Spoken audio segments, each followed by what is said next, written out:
વઢવાણ તાલુકાના માળોદ ગામ પાસેથી પસાર થતી નર્મદા કેનાલ જે 20 વર્ષ પહેલા બનાવવામાં આવી તેમાં આજ દિન સુધી એક ટીપુય પાણી આવ્યું નથી। જો સરકાર એવો દાવો કરે છે કે નર્મદા કેનાલથી સુરેન્દ્રનગર જિલ્લાને સૌથી વધુ લાભ મળે છે, પરંતુ અહીં વાસ્તવિકતા તો કંઈક અલગ જ છે। કેનાલ બનાવવા માટે ખેડૂતોએ પોતાની મહામૂલી જમીન આપી, પરંતુ 20 વર્ષથી ખેડૂતો ફક્ત પાણીના સપના જ જોઈ રહ્યા છે। આજ દિન સુધી પાણીનું ટીપુય જોવા નથી મળ્યું। જાળવણીના અભાવે આ કેનાલમાં હાલ ઠેર ઠેર ગાબડા દેખાઈ રહ્યા છે। સમગ્ર કેનાલમાં ઝાડી ઝાખરા ઉગી નીકળ્યા છે। આ કેનાલમાં જો પાણી આપવામાં આવે તો માળોદ, વાઘેલા અને ટીંબા સહિતના ગામોની અંદાજે 5000 એકર જમીનને પિયતનો લાભ મળી શકે। જો કે આ મામલે રજૂઆત કર્યા છતાં કોઈ જ કામગીરી થઈ નથી। અંતે ખેડૂતોએ વિરોધ પ્રદર્શનનો માર્ગ લેવો પડે છે। ગામમાં 20 વર્ષથી કેનાલ આવેલી છે, માઇનોર કેનાલ થયેલી છે, પણ તેનું કામ ખરાબ ક્વોલિટીનું છે। એકેય દાણ પાણી છોડ્યું નથી, ખેડૂતોને કોઈ લાભ મળ્યો નથી।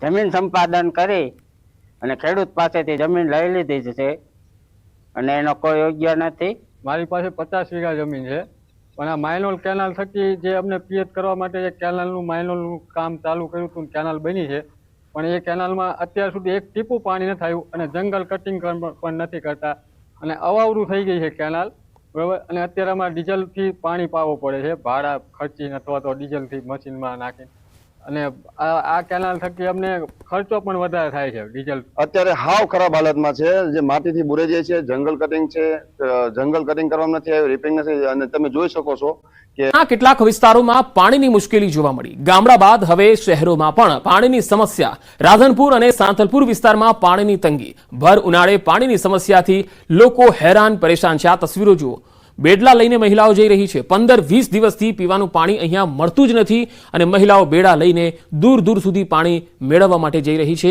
આ સ્થિતિ છે પાટણના આ સરહદીય વિસ્તારોની, સાંતલપુરની, તેના ગામડાઓની, અને આપણે કહીએ છીએ કે નર્મદાનું પાણી કચ્છ સુધી પહોંચ્યું છે, પરંતુ આ સ્થિતિ છે। સરકાર જે દાવાઓ કરી રહી છે તેના પોલ ખોલી રહી છે। આ તસવીરો પાટણની અંદર જળ પુરવઠા મંત્રી જઈને જોવે સ્થિતિ, આવા ગામોની મુલાકાત લે, માત્ર એસીની કેબિનોમાં જો નિર્ણય લેવાશે તો પછી આ લોકોની હાલાકી જે છે એ તો વધવાની છે, ઓછી નથી થવાની। 15-20 દિવસથી પીવાનું પાણી નથી મળતું। એક વખત કોઈ મંત્રી કે અધિકારીને 15-20 દિવસથી પાણી ન મળે અને એમના ઘરે શું સ્થિતિ થાય એ જરા સમજાય તો જ એમને આ લોકોની પીડા સમજાશે, નહીં તો એસીની કેબિનોમાં હવે જાડી ચામડીના જે અધિકારીઓ છે તેમને કોઈ ફરક પડવાનો નથી। ઉનાળાની કાળઝાળ ગરમી પડી રહે છે અને એવામાં શહેરી વિસ્તારમાં પણ પીવાના પાણીની સમસ્યાના દ્રશ્યો સામે આવ્યા। રાધનપુર નગરપાલિકા વિસ્તારની વાત છે। રાધનપુર નગરપાલિકા વિસ્તારમાં વોર્ડ નંબર 3, 4 અને 6 સહિત અનેક વોર્ડમાં પાણીની મુશ્કેલી છે। સ્થાનિકોનું કહેવું છે કે છેલ્લા 20 દિવસથી પીવાનું પાણી પૂરતું નથી મળતું અને જો પાણી આવે તો એ દૂષિત આવે છે। નગરપાલિકામાં અનેકવાર રજૂઆત કરવામાં આવી, પણ આજ દિન સુધી પીવાના પાણીની સમસ્યાને કોઈ પણ યોગ્ય નિકાલ લાવી શક્યું નથી।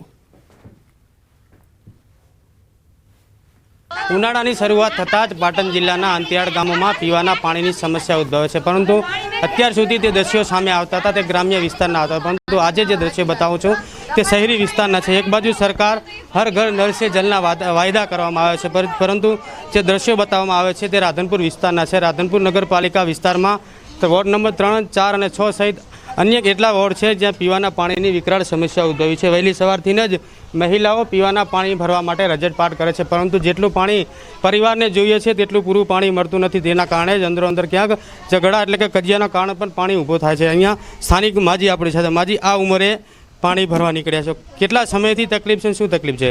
બાપા ચારની તકલીફ છે, કોઈ મહેમાન પણ આવે તો પીવા તો પાણી દેવું ના દેવું, માટલામાં નાખવી શું હોય તો આલવી પાણી। આ જો ઘડો લઈને હવારાની ફરવું પણ કોઈ સાઠો પાણી હાલતું નહીં, ક્યાંથી બાપડા આવ્યા વિના કોઈ દે કહો। હવે આ ફરવું ફરું, હું તો ભારતીય નહીં, મને તો ચક્કર ચડે હેરા, તો આવીશું શું કરું કહો?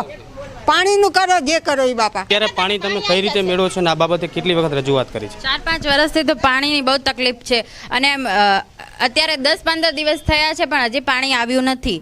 એટલે અમે કાં તો ટેન્કર મોકલાવે તો અમે ટેન્કરમાંથી 1-2 ઘડા ભરીએ, પણ ભરીને કેટલું ભરવું, ક્યાં તો કોકના બોર હોય તો અમે બોરમાં લેવા જઈએ છીએ પાણી, પણ હજી સુધી અહીંયા પાણીનો નિકાલ થયો નથી।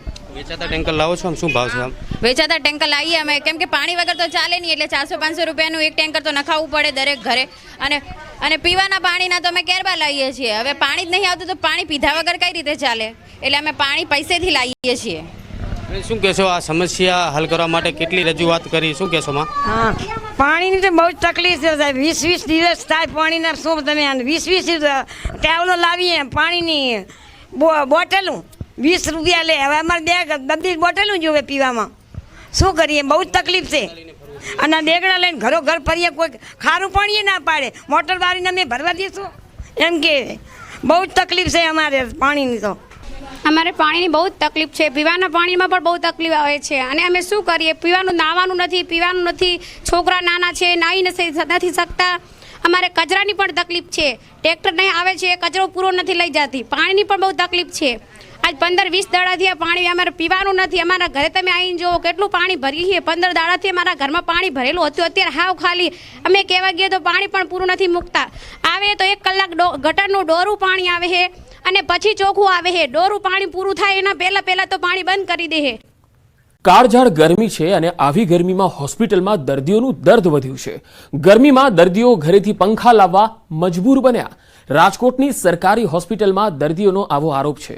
પદ્મકુંવરબા હોસ્પિટલમાં દર્દીઓનો મોટો આરોપ છે. ગરમીને કારણે હોસ્પિટલમાં સગર્ભાઓ પરેશાન છે. 12 બેડ વચ્ચે માત્ર 2 જ પંખા હોવાનું સામે આવ્યું. હોસ્પિટલના કેટલાક પંખા તો તૂટી પણ ગયા.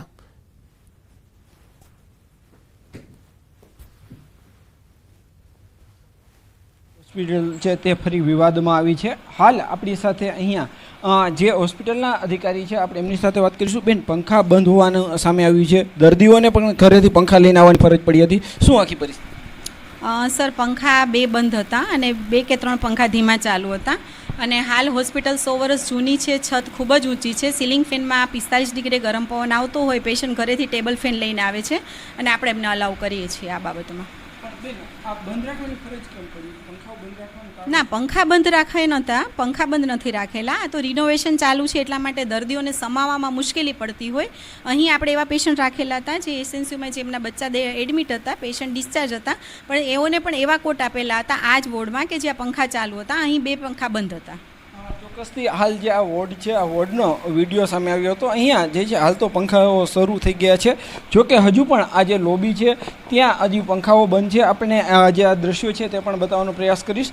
ખાસ કરીને આ જે વિસ્તાર છે અહીંયા કહી શકાય કે પંખાઓ જે છે એ હજુ ચાલુ કરવામાં નથી આવ્યા. અનેક ગરીબ દર્દીઓ છે તે જે છે અહીંયા સારવાર માટે આવતા હોય છે.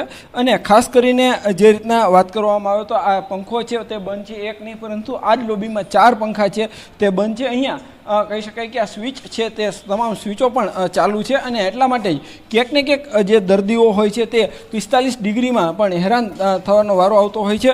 આપ સીધા દ્રશ્યો જોઈ શકો છો કે જે રીતના આ બોર્ડ છે, આ બોર્ડની તમામ સ્વિચો ચાલુ છે. આમ છતાં પણ આ પંખાઓ છે તે બંધ પરિસ્થિતિમાં છે. ગરીબ દર્દીઓ છે તે ખાસ કરીને અહીંયા આવતા હોય છે. પ્રસૂત મહિલાઓ છે તેમની સારવાર અહીંયા કરવામાં આવતી હોય છે. પરંતુ ક્યાંક ને ક્યાંક સુવિધાઓના અભાવે જે છે એ દર્દીઓને ભારે હાલાકીનો સામનો કરવો પડતો હોય છે. દર્દીઓ છે તે ભારે મુશ્કેલીનો સામનો પણ કરતા હોય છે. ખાસ કરીને જે રીતના વાત કરવામાં આવે તો રાજકોટની આ હોસ્પિટલ છે તે આમ તો ખૂબ જ પ્રખ્યાત છે અને જૂની હોસ્પિટલ માનવામાં આવે છે. પરંતુ ક્યાંક ને ક્યાંક જે છે અત્યારે સુવિધાઓના અભાવના કારણે તે ચર્ચાનું કેન્દ્ર બની છે. અગાઉ પણ આ જ હોસ્પિટલમાં અનેક વિવાદો છે તે સામે આવી ચૂક્યા છે અને અત્યારે ફરી એક વખત પંખા બંધ થવાનો વિવાદ સામે આવતા સમગ્ર મામલો છે તે ચર્ચાનું કેન્દ્ર બન્યો છે. હાર્દિક જોશી, ન્યૂઝ 18 ગુજરાતી, રાજકોટ. તો પદ્મકુંવરબા હોસ્પિટલના અધિકારીએ લૂલો બચાવ કર્યો. હોસ્પિટલમાં પંખા ન હોવા અંગે બચાવ કર્યો, એ પણ લૂલો બચાવ. હોસ્પિટલમાં રિનોવેશનનું કામ હોવાથી પંખા બંધ છે. અધિકારીએ સ્વીકાર્યું, દર્દીઓ ઘરેથી પંખા લાવ્યા. ગરમી હોવાથી ઘરેથી પંખા લાવવાની મંજૂરી અપાઈ છે. તો પડે કેમ કે ડિલિવરી વાળી બહેનોને વધારે તકલીફ પડે સાહેબ, કેમ કે એમને કે ઓલો ગરમીનો માહોલ વધારે હોય, એમને ડિલિવરીમાં ગરમીનો હોય, આમ પછી તાપમાન વધારે અત્યારે હોય છે ગરમીનું, એટલે એના માટે કુલરની વ્યવસ્થા થાય તો વધારે સારું. એમ કે હા લાવવા પડે. ઉપર જે અત્યારે આપણે સિઝરિંગ વાળા બહેનો છે ને બધા માટે પંખા અત્યારે લાવવા પડે ઘરે એમને ત્યાં, અને લાવેલા હોય ને છે ઉપલા માળે. પંખા થોડે કામ કરે છે પણ એટલી બધી હવા નથી ફેંકતી, બરોબર, એટલે ઘરેથી બધા પંખા લઈ આવવાના છે. તો હોસ્પિટલમાં દર્દીઓ અને સગર્ભાઓ માટે પંખા બંધ છે. જોકે આશ્ચર્યની વાત એ છે કે હોસ્પિટલમાં દર્દીઓ માટે પંખા નથી, પણ અધિકારીઓની ગેરહાજરીમાં પણ તેમની ઓફિસોમાં પંખા અને એસી ચાલુ છે. આ વિચિત્ર કહી શકાય એવા દ્રશ્યો ન્યૂઝ 18ના કેમેરામાં કેદ થયા છે. આ છે રાજકોટની પદ્મકુંવરબા હોસ્પિટલ, જે ફરી વિવાદમાં આવી છે. અધિકારીઓ ગેરહાજર હોવા છતાં તેમની કેબિનોમાં, તેમની ઓફિસોમાં પંખા અને એસી બંને ચાલુ છે અને જ્યાં દર્દીઓ સારવાર લઈ રહ્યા છે ત્યાં પંખા બંધ છે. જે પંખા છે એટલા જૂના છે કે તેની હવા એટલી ગરમ આવી રહી છે. અહીંયા અધિકારીઓની પણ બેદરકારી છે. અહીંયા જિલ્લા આરોગ્ય વિભાગ જે છે એને ધ્યાન આપવાની જરૂર છે. જિલ્લા આરોગ્ય અધિકારી આ હોસ્પિટલની મુલાકાત લે, કેવી રીતે દર્દીઓ અહીંયા સારવાર મેળવી રહ્યા છે એની તસદી લઈ લે. કારણ કે સરકારનો લાખો રૂપિયાનો પગાર ખાયા પછી પણ જો આ જ સ્થિતિ હોય, જો સ્થિતિમાં સુધારો જ ન થવાનો હોય તો એ અધિકારીઓનો કોઈ મતલબ રહેતો નથી. કારણ કે તેઓ તેમની ચેમ્બરમાં બેસીને દર્દીઓની સેવા માટે કંઈ નથી કરી રહ્યા, દર્દીઓની હાલાકીને ઓછી કરવા માટે કંઈ નથી કરી રહ્યા. પંખા છે નથી. અને સરકારી હોસ્પિટલમાં હવે તો એવું કહેવું પડે કે રાજકોટની પદ્મકુંવરબા હોસ્પિટલમાં જો સારવાર માટે જવું હોય તો પંખો સાથે લઈને જજો, નહીં તો ગરમીમાં હેરાન પરેશાન થઈ જશો. કારણ કે અહીંયા બીજો કોઈ જવાબ આપવા વાળું છે નહીં. હોસ્પિટલ તો કહી જ રહી છે કે પંખા લઈને જ આવજો, અમે મંજૂરી આપીએ છીએ. તો હોસ્પિટલની જવાબદારી શું છે? માત્ર સારવાર કરી દેવાની. હોસ્પિટલમાં લાઇટ હોય કે પંખા ન હોય એનાથી એમને કોઈ લેવા દેવા નથી. પણ અધિકારીઓની ઓફિસમાં તો એસી ચાલુ જ રહેશે, પંખા પણ ચાલુ રહેશે, ભલે અધિકારી અહીંયા હોય કે ન હોય. અને પંખાની સ્પીડ પણ પાછી જોઈએ એવી પરફેક્ટ હશે જેથી અધિકારીને ગરમી ન લાગવી જોઈએ.